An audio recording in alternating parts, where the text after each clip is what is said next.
സ്നേഹപിതാവായ ദൈവമേ, ജൈനീസ് മീഡിയയിലെ സാങ്കേതിക മേഖലയിൽ പ്രവർത്തിക്കുന്ന മുഴുവൻ ആളുകളെയും അങ്ങനെ കരങ്ങളിൽ സമർപ്പിച്ചുകൊണ്ട് പ്രാർത്ഥിക്കുന്നു. പ്രോഗ്രാം കാണുകയും കേൾക്കുകയും അത് മറ്റുള്ളവരിലേക്ക് എത്തിച്ചു കൊടുക്കുകയും അത് ഷെയർ ചെയ്യുകയും വിവിധ മാധ്യമങ്ങളിലൂടെ ഇത് മറ്റുള്ളവർക്ക് റെക്കമെൻഡ് ചെയ്യുകയൊക്കെ ചെയ്യുന്ന മുഴുവൻ ആളുകളെയും അനുഗ്രഹിക്കണമെന്ന് പ്രാർത്ഥിക്കുന്നു. നമ്മൾ കഴിഞ്ഞ ഏതാനും നാളുകളുമായിട്ട് ഒരു മരണചിന്തയെക്കുറിച്ച്, ആത്മഹത്യ പ്രവണതകളെക്കുറിച്ച്, നിരാശയെക്കുറിച്ചും ആകുലതയെക്കുറിച്ചും ഉത്കണ്ഠയെക്കുറിച്ചുമൊക്കെ ചിന്തിക്കുകയായിരുന്നു. ആ ചിന്തിക്കുന്ന സമയത്ത് പല രീതിയിലുള്ള പ്രശസ്തരായിട്ടുള്ള ചിലരുടെ മരണങ്ങളെക്കുറിച്ച് നമ്മൾ ചിന്തിക്കുന്നുണ്ട്. ഒരു മനുഷ്യനെ ജീവിക്കുവാൻ സഹായിക്കുന്നത്, ശാരീരികമായ രോഗം വരുന്ന സമയത്ത് സഹായിക്കുന്നതും ഡോക്ടർമാരാണ്. ശാരീരിക രോഗങ്ങൾ വരുന്ന സമയത്ത് ഇപ്പോൾ ഹൃദയ സംബന്ധമായ രോഗങ്ങൾ കടന്നു വരികയാണെങ്കിൽ ഒരു കാർഡിയോളജിസ്റ്റിനെ കാണുന്നു, അല്ലെങ്കിൽ ഇപ്പോൾ വളരെ പോപ്പുലറായിട്ടുള്ള സ്റ്റെൻഡ് ഇടുന്നു, അത് ആൻജിയോഗ്രാം ചെയ്യുന്നു, ആൻജിയോപ്ലാസ്റ്റി ചെയ്യുന്നു, അല്ലെങ്കിൽ മറ്റ് വിവിധ തരങ്ങൾ സർജറി ചെയ്യുന്നു. അവരെ ജീവൻ നിലനിർത്തുന്നു. ജീവിക്കാനുള്ള ആഗ്രഹമാണ് അവരെ നിലനിർത്തുന്നത്. കിഡ്നിക്ക് കംപ്ലൈൻറ്റ് വരുന്നു, നെഫ്രോളജിസ്റ്റിനെ കാണുന്നു, ഡയാലിസിസ് നടത്തുന്നു, കിഡ്നി ട്രാൻസ്പ്ലാന്റ് ചെയ്യുന്നു, അല്ലെങ്കിൽ മറ്റു തരത്തിൽ അത് ജീവിതം മുന്നോട്ട് കൊണ്ടുപോകാൻ പരിശ്രമിക്കുന്നു. ഇല്ലെങ്കിൽ ചില ആളുകൾ ലിവറിന് കംപ്ലൈൻറ്റ് വരുന്നു, ലിവർ ട്രാൻസ്പ്ലാന്റേഷൻ നടത്തുന്നു. വലിയ ഭാരിച്ച സാമ്പത്തിക ബാധ്യത വരികയാണെങ്കിൽ പോലും അതൊക്കെ വായ്പ എടുത്തുമൊക്കെ ചെയ്യുന്നു. അവരും ജീവിതം മുന്നോട്ട് കൊണ്ടുപോകുന്നു. അപ്പോൾ ജീവിതത്തെ മുന്നോട്ട് കൊണ്ടുപോകാൻ വൈദ്യശാസ്ത്രം സഹായിക്കുന്നു. ഈ അടുത്ത ദിവസങ്ങളിൽ നമ്മൾ വായിച്ച ഒരു കുഞ്ഞ് ആക്സിഡൻറ്റിൽ മരിക്കുന്നു. ആ കുഞ്ഞിൻ്റെ അവയവങ്ങൾ ദാനം ചെയ്യുന്നു. അത് രോഗികളായിരുന്ന പലരുടെയും ജീവനിലേക്ക് കൊണ്ടുവരാൻ അത് സഹായകരമായി മാറുകയും ചെയ്തു. അവയവദാനത്തിൻ്റെ മറവിൽ പല വ്യാപാരങ്ങളൊക്കെ നടത്തുന്ന ആളുകളുണ്ട്. അതൊരു കച്ചവടമാക്കി മാറ്റിയ ആളുകളുണ്ട്. പക്ഷെ ഇതൊരു പുണ്യപ്രവൃത്തിയായിട്ട് അതിനെ കൈകാര്യം ചെയ്യുന്ന ആളുകളുണ്ട്. ഫാദർ ഡേവിസ് ചെർമലിൻ്റെ നേതൃത്വത്തിൽ കിഡ്നി ദാനം ചെയ്യുന്നതിന് വലിയ പ്രസ്ഥാനം തന്നെ കേരളത്തിൽ ആരംഭിക്കുകയുണ്ടായി. മാത്രമല്ല ഡയാലിസിസിന് വേണ്ടിയിട്ട് ഒരുപാട് ഫ്രീ ചികിത്സ സംവിധാനങ്ങൾ അതിനെ തുടർന്ന് വിവിധ ആശുപത്രികൾ അതിനുള്ള സംവിധാനങ്ങൾ ഉണ്ടാവുകയും ചെയ്തു. തൃശ്ശൂർ ബിഷപ്പിൻ്റെ കീഴിലുള്ള ജൂബിലി മിഷൻ മെഡിക്കൽ കോളേജിൽ മിക്കവാറും പള്ളികളിൽ പെരുന്നാളുകൾ നടക്കുകയോ അല്ലെങ്കിൽ ചില വീടുകളിൽ വിവാഹം നടക്കുന്ന സമയത്ത് അവിടെ നടക്കുന്ന ഡയാലിസിസിനെ സൗജന്യമായിട്ട് ചെയ്തു കൊടുക്കാനുള്ള സാമ്പത്തിക സഹായങ്ങൾ ചെയ്തു കൊടുക്കാറുണ്ട്. നെല്ലങ്കരയിലുള്ള മാർത്തി മോത്യൂസ് എന്ന് പറഞ്ഞ ചെറിയൊരു ആശുപത്രിയിൽ അവിടെ നടക്കുന്ന ഡയാലിസിസ് വലിയ സംവിധാനങ്ങളുള്ള ആശുപത്രിയൊന്നുമല്ല. എങ്കിൽ പോലും അവിടെ ഡയാലിസിസ് മുഴുവനും ഫ്രീ ആയിട്ടാണ് കഴിഞ്ഞ 1.5 വർഷമായിട്ട് ചെയ്തു കൊടുക്കുന്നത്. ഞാൻ ഈ പറഞ്ഞു വന്നതൊക്കെ ജീവൻ നിലനിർത്താൻ വേണ്ടി രോഗികളായിട്ടുള്ള ആളുകൾ സാമ്പത്തികമായി പരിശ്രമിക്കുന്നു. ചില ആളുകൾ സാമ്പത്തികമായ സഹായങ്ങൾ ചെയ്തു കൊടുക്കുന്നു. ചിലർ എക്യുപ്മെൻറ്റ്സ് സ്പോൺസർ ചെയ്ത് കൊടുക്കുന്നു.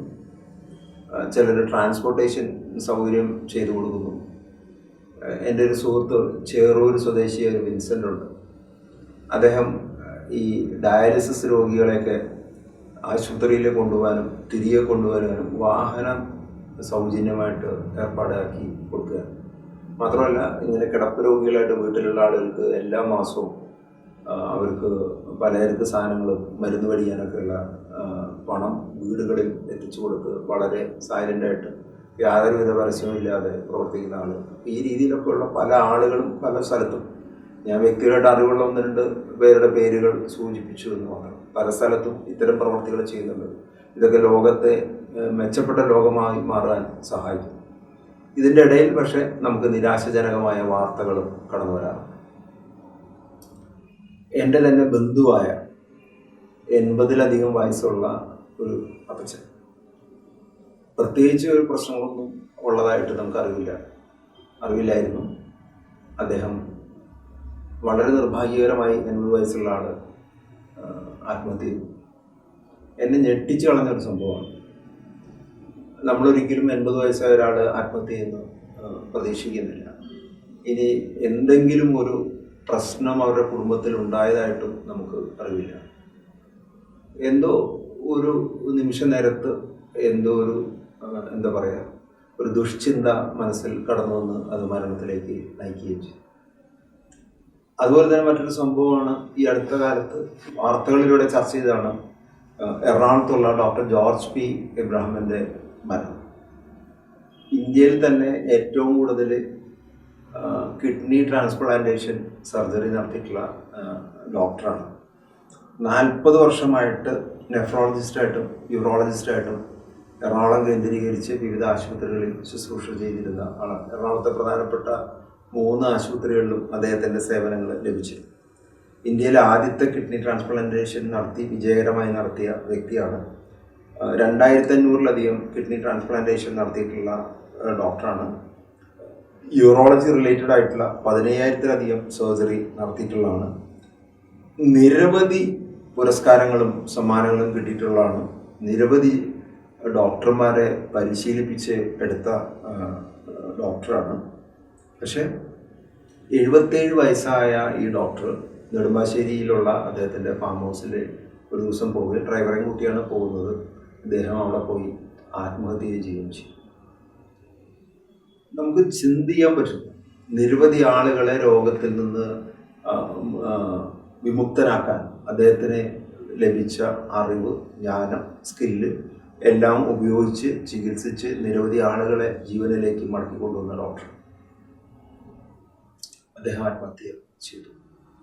ഒരു ആത്മഹത്യ കുറിപ്പും എഴുതി വെച്ചു.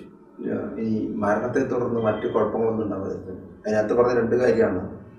ഒന്ന്, അദ്ദേഹത്തിന് ചില ശാരീരികമായ രോഗപീഠകൾ ഉണ്ട്. 2, തൊഴിലിൽ നിന്ന് ഉള്ള സംതൃപ്തി ലഭിക്കുന്നത്, നോ ജോബ് സാറ്റിസ്ഫാക്ഷൻ എന്നാണ് അതിൻ്റെ നോട്ട് പോലീസ് അധികാരികൾ പുറത്തു പറഞ്ഞു. അദ്ദേഹത്തിന് 77 വയസ്സിലൊക്കെ കടന്നു വന്ന സമയത്ത് സർജറി നടത്തുന്ന സമയത്ത് മുൻപ് നടത്തിയിരുന്ന പോലെ പ്രിസിഷനായിട്ട് ചെയ്യാൻ പറ്റുന്നില്ല. അതുകൊണ്ട് തന്നെ അദ്ദേഹത്തിൻ്റെ തൊഴിലിൽ അദ്ദേഹത്തിന് ഉണ്ടായിരുന്ന സന്തോഷവും അല്ലെങ്കിൽ ഒരു പാഷൻ പോലെ ചെയ്തിരുന്ന ഒരാൾക്ക് ആ പ്രവൃത്തി ചെയ്യാൻ സാധിക്കാതെ വന്നു. അപ്പോൾ തൊഴിലിൽ സംതൃപ്തി ഇല്ല. ശാരീരികമായ ആരോഗ്യം വരുന്ന സമയത്ത് ഞാൻ പറഞ്ഞില്ല, ഏകദേശം 20,000-അടുത്ത് സർജറി നടത്തി, പ്രത്യേകിച്ച് യൂറോളജി നെഫ്രോളജി ഡിപ്പാർട്ട്മെൻറ്റിൽ ചെയ്ത് നിരവധി ആളുകളെ ചികിത്സിച്ച് സൗഖ്യമാക്കിയ വ്യക്തി, അദ്ദേഹത്തിന് ചെയ്യുന്ന തൊഴിലിൽ സംതൃപ്തി ലഭിക്കുന്നില്ല, അല്ലെങ്കിൽ അദ്ദേഹത്തിന് ചില ശാരീരിക രോഗങ്ങൾ. 77 വയസ്സായ ആളാണ്. ബൈബിളിൽ പറയുന്ന ഒരു തിരുവചനമുണ്ട്, ഒരു മനുഷ്യൻ്റെ ആയുസ് 70 ഏറിയാൽ 80 എന്ന് പറഞ്ഞ വാർദ്ധക്യത്തിലേക്ക് കടന്നു പോകുന്ന സമയത്ത് ദൈവത്തിൽ ആശ്രയിച്ച്, ദൈവത്തോട് പ്രാർത്ഥിച്ച്, ദൈവത്തോട് ചേർന്ന് നിന്ന് ജീവിതം മുന്നോട്ട് കൊണ്ടുപോകുന്നതിന് പകരം നിരവധി ആളുകൾക്ക് ഒരു എതിർസാക്ഷ്യമായി അദ്ദേഹത്തിൻ്റെ ജീവിതം മാറി. നമുക്ക് പ്രാർത്ഥിക്കാം, അദ്ദേഹത്തിനും നിത്യജീവൻ ലഭിക്കാൻ വേണ്ടി നമുക്ക് പ്രാർത്ഥിക്കാം. അദ്ദേഹത്തിൻ്റെ മരണം മൂലം കുടുംബത്തിനുണ്ടായ ദുഃഖം, വേദന, ആകുലത, അതിൽ നിന്നൊക്കെ ഒരു ദൈവികമായ കരുതലും സംരക്ഷണവും അവർക്ക് ലഭിക്കട്ടെ എന്ന് പ്രാർത്ഥിക്കാം. ആരുടെയും മരണം ആഘോഷിക്കാനുള്ളതല്ല, അല്ലെങ്കിൽ അതിൽ നിന്ന് നമ്മളൊരാളെ വിധിക്കാനോ ഒന്നും നമുക്ക് യോഗ്യത ഇല്ല. അതേസമയം അതിൽ നിന്ന് ജീവിച്ചിരിക്കുന്ന ആളുകൾക്ക് ഇതൊരു താക്കീതും ഒരു മുൻകരുതലും കൂടെയാണ്. നമുക്ക് ഇതുപോലുള്ള ഒരു വെല്ലുവിളി കടന്നു വരുന്ന സമയത്ത്, ഒരു മരണചിന്ത കടന്നു വരുന്ന സമയത്ത്, അല്ലെങ്കിൽ ജീവിതത്തോടു തന്നെ ഒരു മടുപ്പ് ഉളവാകുന്ന സമയത്ത്, സുവിശേഷം നമുക്ക് നൽകുന്ന ഉപദേശം നമുക്ക് നമ്മുടെ ജീവിതത്തിൽ പകർത്തുകയാണെങ്കിൽ അത് നമ്മുടെ ജീവനിലേക്ക് നയിക്കുകയും ചെയ്യും. നമ്മൾ പലപ്പോഴും ഈ സുവിശേഷത്തിൽ നന്മ ചെയ്ത ആളുകളെയും തിന്മ ചെയ്ത ആളുകളെയും കാണാറുണ്ട്.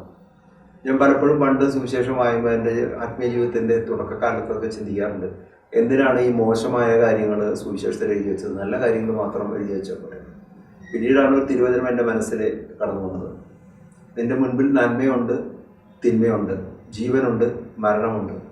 നന്മയും ജീവനും തിരഞ്ഞെടുക്കുമെന്ന് ഞാൻ വിശ്വസിക്കുന്നു. അല്ലെങ്കിൽ ഫ്രീഡം ഓഫ് ചോയ്സ്, തിരഞ്ഞെടുക്കാനുള്ള സ്വാതന്ത്ര്യം ദൈവം ഓരോ വ്യക്തിക്കും തന്നിട്ടുണ്ട്. അപ്പം നന്മയും ജീവനും തിരഞ്ഞെടുക്കാൻ വേണ്ടിയാണ് ദൈവം നമ്മുടെ ഭൂമിയിൽ സൃഷ്ടിച്ചത്. ഈ ഭൂമിയിലായിരിക്കുമ്പോൾ ദൈവത്തെ തേടുന്നതിനും ദൈവത്തിൽ ആശ്രയിക്കുന്നതിനും ദൈവത്തോട് ചേർന്ന് നിൽക്കുന്നതിനും സ്വാഭാവികമായി ഭൂമിയിലുണ്ടാകുന്ന മരണത്തിന് ശേഷം നിത്യജീവനിൽ പ്രവേശിക്കുവാൻ, സ്വർഗരാജ്യത്ത് പ്രവേശിക്കുവാൻ, ദൈവത്തോടൊപ്പം അനന്തകാലം ജീവിക്കുവാനുള്ള ഒരു അനുഗ്രഹം ആണ് നമുക്ക് ആവശ്യമായിട്ടുള്ളത്. യേശു നൽകുന്നൊരു വാഗ്ദാനമുണ്ട്, ഞാൻ എൻ്റെ പിതാവിൻ്റെ അടുത്തേക്ക് പോകും, എൻ്റെ പിതാവിൻ്റെ ഭവനത്തിൽ അനേകം വാസസ്ഥലങ്ങളുണ്ട്, ആ വാസസ്ഥലം ഒരുക്കിയതിന് ശേഷം ഞാൻ വീണ്ടും വരും നിങ്ങളെ കൂട്ടിക്കൊണ്ടുപോകാനായിട്ട്. യേശു വീണ്ടും വന്ന് നമ്മളെ കൂട്ടിക്കൊണ്ടുപോകുന്ന സമയത്ത് എന്നാണോ അന്ന്, ചില ആളുകൾ ഇപ്പോൾ നാളെ ലോകാവസാനമാണ്, പലതവണ ഈ ലോകാവസാനം കേൾക്കുന്നു. മുൻപ് 2000 ലോകം അവസാനിക്കുന്നു പറഞ്ഞു, പിന്നെ 2012 അവസാനിക്കുന്നു പറഞ്ഞു, പിന്നെ ഇടയ്ക്കിടയ്ക്ക് ഓരോരുത്തരും ഓരോ ഡേറ്റുകൾ പറയാറ്. നമുക്കറിയില്ല എന്നാണ് ലോകം. യേശുവിനോട് തന്നെ ചോദിക്കുന്നുണ്ട് എന്നാണ് ഈ അവസാനം എന്ന് ചോദിക്കുന്നു. യേശു പറയുന്നത് അത് എനിക്കറിയില്ല, പിതാവിന് മാത്രമേ അറിയുള്ളൂ. പിതാവായ ദൈവത്തിന് മാത്രം അറിയുന്ന പുത്രനായ യേശുവിനെ പരിശുദ്ധാത്മാവിന് പോലും വെളിപ്പെടുത്തി കൊടുക്കാത്ത അവസാന നാളുകളെ കുറിച്ചുള്ള അജ്ഞത സുവിശേഷം തുറന്നു കാണിക്കുന്ന സമയത്ത് ചില ആളുകൾ ഡേറ്റ് പറയും.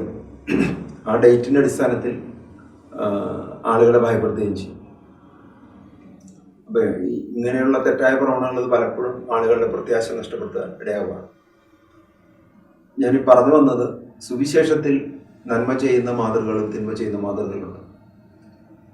സാവൂള് ഇസ്രായേലിലെ ആദ്യത്തെ ദൈവത്താൽ തിരഞ്ഞെടുക്കപ്പെട്ട രാജാവാണ്. 40 വർഷത്തോളം ഇസ്രായേലിനെ ഭരിച്ചവനാണ്. ദൈവഹിതം അനുസരിച്ചാണ് തുടക്കത്തിൽ എല്ലാ കാര്യങ്ങളും ചെയ്തിരുന്നത്. സാമുവൽ പ്രവാചകനോട് ഉപദേശം തേടിക്കൊണ്ടാണ് പ്രവർത്തിച്ചിരുന്നത്.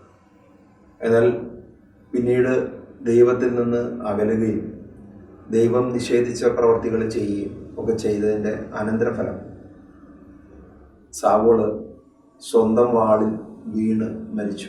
അല്ലെങ്കിൽ ശത്രു പിടികൂടി തന്നെ വധിക്കുന്നതിന് പകരം തൻ്റെ ജീവനോടെ ശത്രുക്കളുടെ കരങ്ങളിൽ ഏൽപ്പിച്ചു കൊടുക്കുന്നതിന് സ്വയം മരണത്തെ പുൽകി. അല്ലെങ്കിൽ ഒരു നമ്മുടെ നാട്ടിലെ മലയാള ഭാഷയിൽ പറയുകയാണെങ്കിൽ ആത്മഹത്യ ചെയ്തു. ഇസ്രായേലിലെ ആദ്യത്തെ രാജാവാണ്, ദൈവത്താൽ തിരഞ്ഞെടുക്കപ്പെട്ടവനാണ്, അഭിഷേകം പ്രാപിച്ചവനാണ്, മരണത്തിലേക്ക് കടന്നുപോയി. ഇങ്ങനെ തിന്മ പ്രവർത്തിച്ച ആളുകളെ കാണുന്നതിനൊപ്പം തന്നെ തിന്മ പ്രവർത്തിച്ചെങ്കിലും ദൈവികമായ ഇടപെടൽ ഉണ്ടാകുന്ന സമയത്ത് ജീവനിലേക്ക് തിരിച്ചു വന്ന ആളുകളെ നമുക്ക് കാണാനായിട്ട് പറ്റും. ബൈബിളിലെ പ്രധാനപ്പെട്ട ഒരു പുസ്തകമാണ് യോനാ പ്രവാചകൻ്റെ പുസ്തകം. ഈ കരിക്കുറി തിരുനാൾ അല്ലെങ്കിൽ വിഭൂതിയോടനുബന്ധിച്ച് ലത്തീൻ സഭയിൽ ബുധനാഴ്ചയും സീറോ മലബാർ സഭയിൽ തിങ്കളാഴ്ചയും ഒക്കെ നെറ്റിയിൽ ചാരം പൂശി കുരിശടയാളം ഉദ്ധരിതമാക്കി മരണത്തെക്കുറിച്ചും മരണാനന്തര ജീവിതത്തെക്കുറിച്ചൊക്കെ നമുക്കൊരു ബോധ്യം നൽകുന്നുണ്ട്. പാപത്തിൽ നിന്ന് പിന്മാറി ജീവിക്കുന്നതിനെക്കുറിച്ച്. നമ്മൾ യോനയുടെ പുസ്തകം വായിക്കുന്ന സമയത്ത് ബൈബിളിലെ 3 അധ്യായങ്ങൾ മാത്രമുള്ള ചെറിയൊരു പുസ്തകമാണ്. യോനയോട് കർത്താവ് ആവശ്യപ്പെടുന്നത് നിനവേ നഗരത്തിൽ പോയി സുവിശേഷം അറിയിക്കണം. നിനവേ നഗരത്തെ നശിപ്പിക്കുവാൻ ദൈവം നിനവയിൽ ഉള്ള ജനം തിന്മ ചെയ്യുന്നു, ഈ നഗരത്തെ നശിപ്പിക്കുവാൻ തീരുമാനിക്കുന്നു.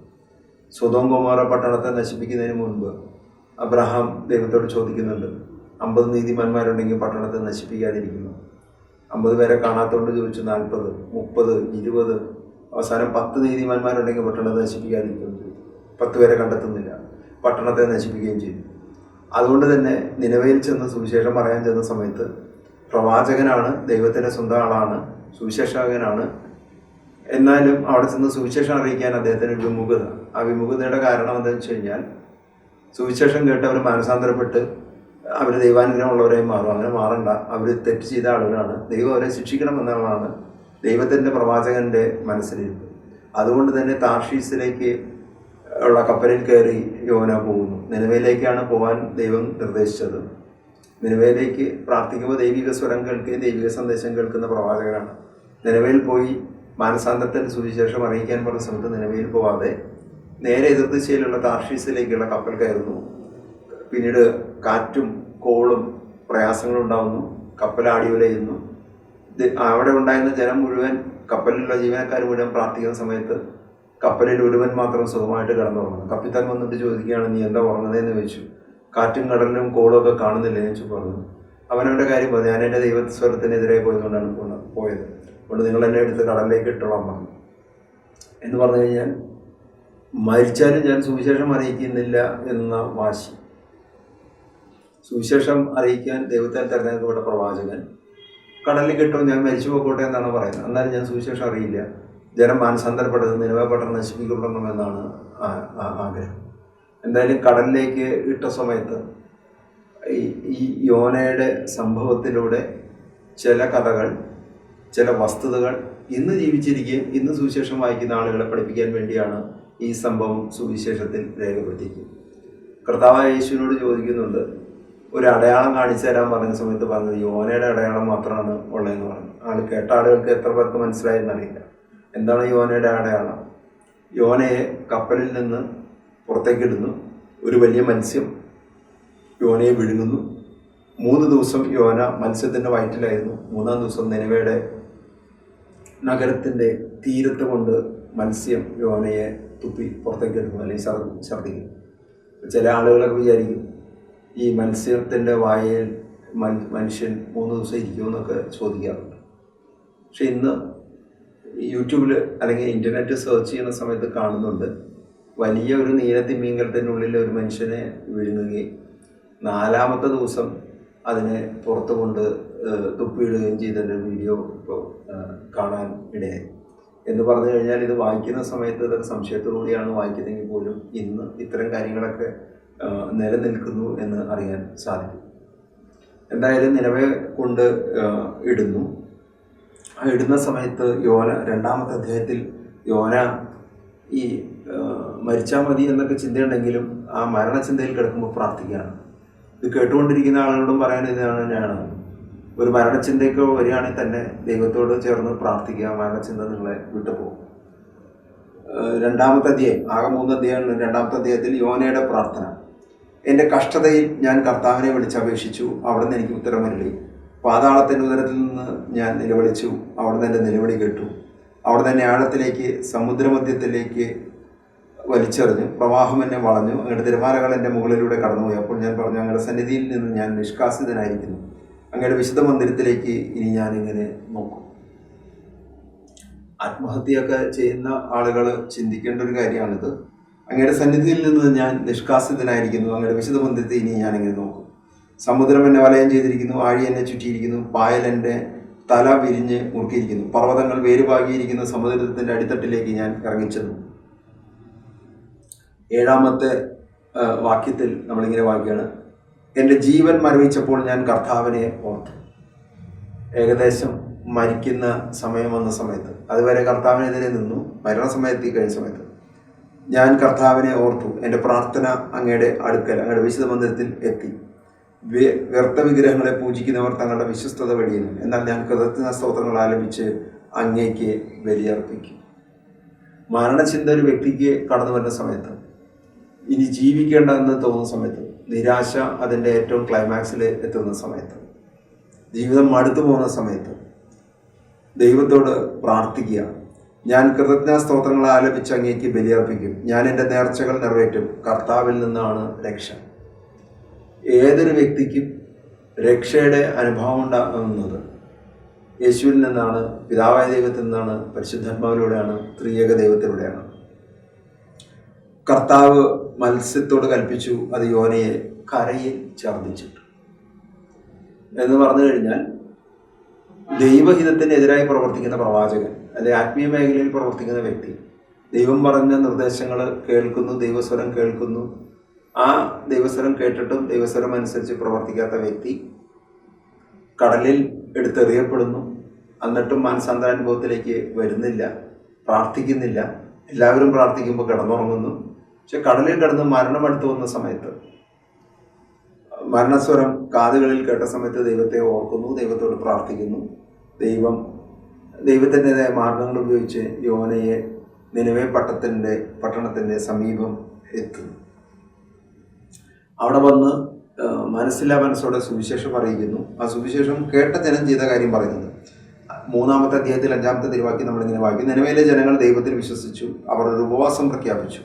വലിയവരും ചെറിയവരും ഒന്നുപോലെ ചാക്കൊടുത്തു. ഈ വാർത്ത നിനവെ രാജാവ് കേട്ടു. അവൻ സിംഹാസനത്തിൽ എഴുന്നേറ്റ് രാജകീയ വസ്ത്രം മാറ്റി ചാക്കൊടുത്ത് ചാരത്തിലിരുന്നു. അവൻ നിനവെ മുഴുവൻ ഒരു വിളംബരം പ്രസിദ്ധപ്പെടുത്തി. രാജാവിൻ്റെ അവൻ്റെ പ്രഭുക്കന്മാരുടെയും കൽപ്പനയാണ്, മനുഷ്യനോ മൃഗമോ കന്നുകാലിയോ ആടോ ഒന്നും ഭക്ഷിക്കരുത്, അവ മേയുകയോ വെള്ളം കുടിക്കുകയോ അരുത്. മനുഷ്യനും മൃഗവും ചാക്കുവസ്ത്രം ധരിച്ച് ദൈവത്തോട് ഉച്ചത്തിൽ നിലവിളിച്ചപേക്ഷിക്കേണ്ട. നിരാശയിൽ കടന്നു നിൽക്കുന്ന സമയത്ത് മൗനമായിരിക്കാതെ ചെയ്യേണ്ട ഒരു ഉപദേശമാണ് നൽകുന്നത്. ഉച്ചത്തിൽ വിളിച്ച് അപേക്ഷിക്കട്ടെ. സാധാരണഗതിയിൽ നിരാശ കടന്നു വന്ന ആളുകൾ മൗനമായി പോകാറുണ്ട്, ആരോടും സംസാരിക്കാതെ ഇരിക്കുന്ന കാണാറുണ്ട്. ഇത് പലപ്പോഴും അവരുടെ നിരാശയെ വർദ്ധിപ്പിക്കാൻ മാത്രമാണ് ഇടയാകുന്നത്. പലർക്കും തങ്ങളുടെ ജീവിതത്തിൽ നേരിടുന്ന പ്രതിസന്ധികളെ മറ്റുള്ളവരായിട്ട് പങ്കുവയ്ക്കുവാൻ മടിയാണ്. അങ്ങനെ പങ്കുവയ്ക്കാൻ മടിച്ച് എല്ലാ ടെൻഷനും പ്രഷറും എല്ലാം സ്വന്തം തലയിലും ശരീരത്തിലും ഒക്കെ കയറ്റി വെച്ച് അവസാനം പിന്നീട് ചെയ്യാൻ പാടില്ലാത്ത കാര്യങ്ങളിലേക്ക് കടന്നു ചെല്ലുകയും ചെയ്തു. ഇവിടെ ഉച്ചത്തിൽ നിലവിളിച്ച് അപേക്ഷിക്കുക, അല്ലെങ്കിൽ ഉറക്കെ സ്തുതിക്കുക, പ്രാർത്ഥിക്കുക, ഉറക്കെ പ്രാർത്ഥിക്കുന്ന ഒരു കമ്മ്യൂണിറ്റിയുടെ ഒപ്പം ചെന്നിരിക്കുക, അല്ലെങ്കിൽ പ്രാർത്ഥിക്കുന്ന ഒരു സമൂഹത്തിനൊപ്പം ഇരുന്ന് പ്രാർത്ഥിക്കുക. സുവിശേഷം നൽകുന്ന ഒരു ഉപദേശമുണ്ട്, 6 ദിവസം അധ്വാനിക്കുക, 7-ാം ദിവസം വിശ്രമിക്കുക. സാധാരണഗതിയിൽ മുൻകാലങ്ങളിൽ തിങ്കൾ മുതൽ ശനി വരെ പ്രവർത്തിക്കുകയും ഞായറാഴ്ച ദിവസം വിശ്രമത്തിൻ്റെ ദിവസമായിട്ട് മാറിയിരുന്നു. ഇന്ന് ഞായറാഴ്ചയാണ് എല്ലാ പരിപാടികളും, കല്യാണം, ഉദ്ഘാടനം, ടൂർ പോലെ. അതുകൊണ്ട് തന്നെ പ്രാർത്ഥിക്കാൻ പലപ്പോഴും സൗകര്യമില്ലാത്ത സാഹചര്യങ്ങളായി കടന്നു വന്നു. ഈ കാലഘട്ടത്തിൽ ഏറ്റവും സൗകര്യമുള്ളത് മിക്കവാറും എല്ലാ സ്ഥലങ്ങളിലും, ഇപ്പോൾ തൃശ്ശൂർ ജില്ലയിലുള്ള ആളുകളാണെങ്കിൽ വെള്ളിയാഴ്ച ദിവസമാണെങ്കിൽ ഗാകുൽത്ത ധ്യാന മന്ദിരത്തിലും ജെറുസലേം ധ്യാന മന്ദിരത്തിലും ഏകദിന ധ്യാന ശുശ്രൂഷകൾ നടക്കുന്നുണ്ട്. കോട്ടാശ്രമത്തിലാണെങ്കിൽ എല്ലാ ദിവസവും സുവിശേഷ പ്രഘോഷണം നടക്കുന്നുണ്ട്. തൃശ്ശൂർ രൂപതയുടെ ധ്യാന കേന്ദ്രമായ ആവാ ധ്യാന കേന്ദ്രത്തിൽ എല്ലാ ശനിയാഴ്ചകളിലും പ്രാർത്ഥനകൾ, ഏകദിന ധ്യാനങ്ങൾ നടക്കുന്നുണ്ട്. പഴുവൽ സെന്റ് മേരീസ് ധ്യാന കേന്ദ്രത്തിൽ എല്ലാ വ്യാഴാഴ്ചയും ഏകദിന ധ്യാനങ്ങൾ നടക്കുന്നുണ്ട്. മറ്റ് പല സ്ഥലങ്ങളിലും മറ്റ് വിവിധ തരങ്ങളിലെ ശുശ്രൂഷ നടക്കുന്നുണ്ട്. തൃശ്ശൂർ ലത്തീൻ പള്ളിയിൽ ചൊവ്വാഴ്ച രാവിലെ മുതൽ വൈകുന്നേരം വരെ 5 കുർബാനയും ആരാധനയും നോവേനയായിട്ടുള്ള പ്രാർത്ഥന ശുശ്രൂഷകൾ നടക്കുന്നുണ്ട്. അങ്ങനെ പല ദേവാലയങ്ങളിലും പല ധ്യാന മന്ദിരങ്ങളിലും വിവിധങ്ങളായിട്ടുള്ള ശുശ്രൂഷകൾ നടക്കുന്നു. അപ്പോൾ ഈ ഏകാന്തത അനുഭവപ്പെടുന്ന ആളുകൾ അവിടെ ഒറ്റയ്ക്ക് ഇരിക്കാതെ ഇങ്ങനത്തെ ശുശ്രൂഷാ കേന്ദ്രങ്ങളിൽ ചെന്ന് പങ്കാളിയാവുന്ന സമയത്ത് അവരുടെ ജീവിതത്തിൽ നിന്ന് ഈ ഏകാന്തത ഒഴിഞ്ഞ് കിട്ടുകയും ചെയ്യും. ഒരു സഹോദരി ഒരിക്കലും എന്നെ ഫോണിൽ വിളിച്ചു. ആ ഫോണിൽ വിളിച്ച് പറഞ്ഞതാണ്, 65 വയസ്സായി, അവർക്ക് 2 പെൺമക്കളാണ് ഉണ്ടായിരുന്നത്.